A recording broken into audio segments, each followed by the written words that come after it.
बर्तमान आम सरकार ताकू सही फेज वाइज रे एबे 65,000 युवक युवती की एबे चाकरी दिया एवं सबू जाक 5 वर्ष भितर पूरण करी आशा रखिछन। खलिकोट पंचायत समिति सम्मिलन कक्ष में पंचायत समिति बैठक अनुष्ठित हो जाइछि। बीडीओ देवाशीष सामल अध्यक्षतार अनुष्ठित बैठक में आस्का सांसद अनिता सुबदर्शिनी, विधायक श्री पूर्णचंद्र सेठी, ब्लॉक अध्यक्ष कुमारी दास, उपाध्यक्ष भारती महाराणा, सहकारी जंत्री हरेकृष्ण साहू उपस्थित थिले। समस्त सरकारी अधिकारी तथा वन विभाग एसीएफ दिव्यशंकर बेहेरा, स्वास्थ्य अधिकारी सीडीपीओ, ग्राम्य उन्नयन परिमल विभाग, इलेक्ट्रिक विभाग अधिकारी उपस्थित थिले। समिति बैठक में उपस्थित अच्छे बहुविध समस्या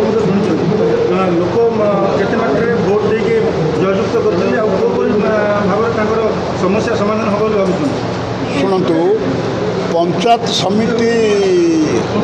माने मीटिंग ये एपरी एक मीटिंग जो मीटिंग की लोकप्रतिनिधि मानकर समस्त कंप्लेन ग्रहण करा जाए एवं विभिन्न डिपार्टमेंट लाइन डिपार्टमेंट सब ऑफिसर्स आसीथिबे तांकू पचरा जीव एवं सी कौन करिसेंती कौन न करछेंती कौन करिवे ता उपरे चर्चा हुए। आउ जेतल बहुत दिन पर जो कहले यही गत मीटिंगटा 12 मसीहार होइतिला, सॉरी 12 मासरे होइतिला। आउ तापरे निर्वाचन आसिला एवं निर्वाचन पर सबू सुविधा देखी माने समय देखी आज अनुष्ठित हो लोकंकर आजे लोकंकर स्वास्थ्य आउ गले परिमल जल सेचन एवं हॉर्टिकल्चर एग्रीकल्चर विभिन्न उपरे डिस्कस पानी समस्या है कि जहाँ है मेगा वाटर प्रोजेक्ट चली से माने कौन कर जो पाइप लाइन ले होची पुराना पाइप की डिस्टर्ब करी नुआ पाइप डालुंट ताकू सी समतुल करने कथा सी समतुल ठीक समय करि पारुना अतएव बहुत कंप्लेन आसिला एवं से कंप्लेन गुड़ाक सी नोट कर सबुटी किमती रिपेयर बा समतुल करेंगे।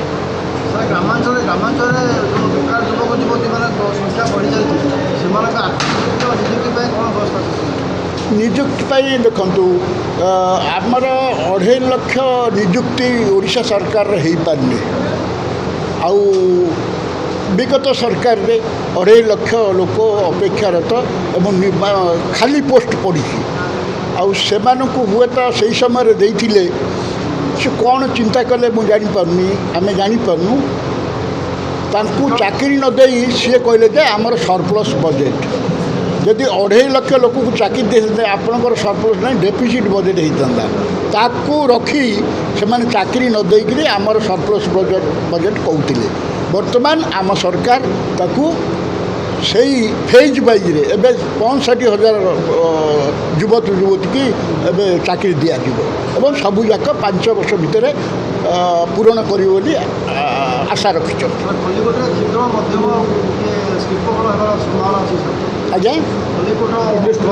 हाँ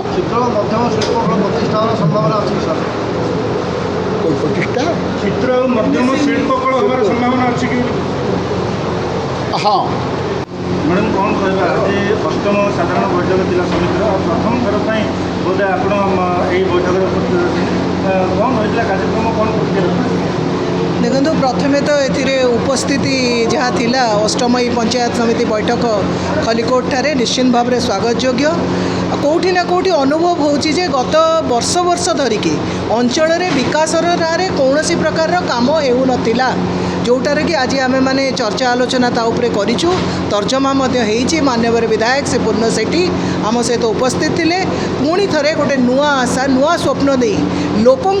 सरकार लोकों काम सरकारी योजना किपरि सुरुखुर लोकों पाखे पहुँचब ये गोटे लक्ष्य ये गोटे संकल्प नहीं आम समस्ते आगामी दिन में कम करूँ बोली आजिका दिन में निष्पत्ति है। ତିନୋଟି ବୈଠକରେ ପୂର୍ତ୍ତ ବିଭାଗର କୌଣସି ଅଧିକାରୀ ବୈଠକକୁ ଆସୁନଥିବାରୁ ଲୋକପ୍ରତିନିଧିମାନେ ଉଦ୍ବେଗ ପ୍ରକାଶ କରିଥିଲେ। ପାନୀୟ ଜଳ ଯୋଗାଣ ମନ୍ଥର ଗତି ନେଇ ବାଦପଲ୍ଲୀ, ଲଙ୍ଗଳେଶ୍ୱର, ଭିକାପଡ଼ା ସରପଞ୍ଚମାନେ ତୀବ୍ର ଅସନ୍ତୋଷ ପ୍ରକାଶ କରିଥିଲେ।